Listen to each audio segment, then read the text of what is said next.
More than 30 people have died in two high-profile mass shootings in just the past couple of weeks. The question inevitably turns to how can future tragedies like these be prevented? And from that, we're joined now by Michael Haggard. He is an expert on mass shootings and a crime victim attorney with the Haggard Law Firm. Michael, thanks for being here. First of all, just what has been your own experience litigating civil suits after mass shootings? Who have you been able to hold accountable? Well, obviously we've talked about the law enforcement response, and sometimes the school might have noticed, perhaps like in the Parkland case of a student that had prior problems. But this is a much bigger issue, as we know. There are 40,000 people who lose their lives every year to gun violence in the United States, and we lead the world, unfortunately, by a large margin, and we have to do something about it. And, when you talk about doing something about it, the conversation always goes to gun control after these mass shootings. Are there other factors we should also be focusing on?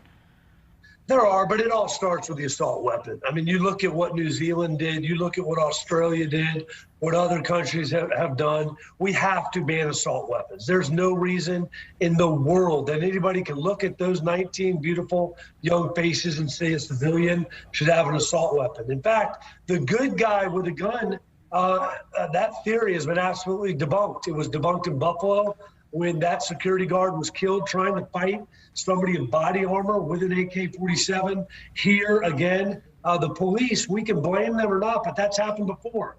That happened in Parkland. We've got to get assault weapons off the street. We've got to get background checks. We've got to get waiting periods instituted. The number one cause of gun violence death in the country is suicide. And if we had a waiting period, most of those weapons are purchased right before somebody takes their own lives. But the measures you're talking about don't work. They haven't worked. We just heard Robert Sherman's reporting.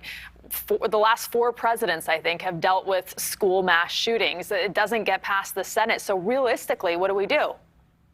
Well, we've got the Republicans blocking it. Absolutely. Every time they want to tell you, Ted Cruz wants to tell us, if we just go to church more, this won't happen.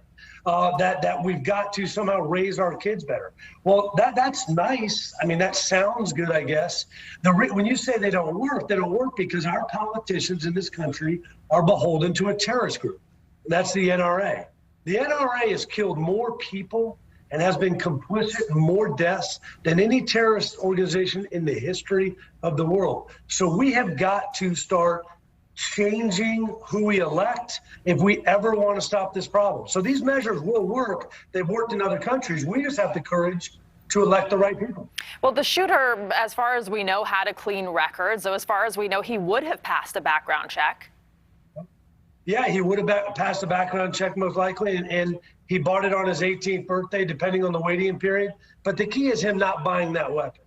With a pistol, and I hate to say this, but we're never going to prevent all gun violent deaths. I mean, there are 6 a year in Japan.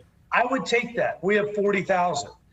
There were 9 in Australia last year. 9 gun deaths. I would take that over 40,000. We've got to get assault weapons first and foremost and send a message that we aren't just beholden to the NRA.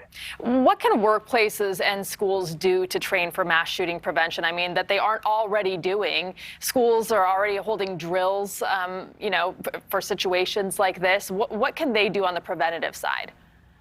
You can fortify your school physically. We had here a back door that was apparently open. We can go and try to arm every single school, 130,000 of them in the United States of America, with former military, active duty police, and give them a semi-automatic weapon. The problem is that person has a family to go home to. They don't have the motivation that the mass gunman does. The mass gunman knows that's their last day on earth. So we can try our best to do that. But the better philosophy is take the assault weapon, the military weapon, away from the bad guy in the first place, because the civilian can't have it. That's the first way we need to go. All right, Michael Haggard, thanks for being here tonight. Thank you. Columbia is... Thanks for watching. Click the red subscribe button below so you can get more of NewsNation's fact-driven, unbiased coverage.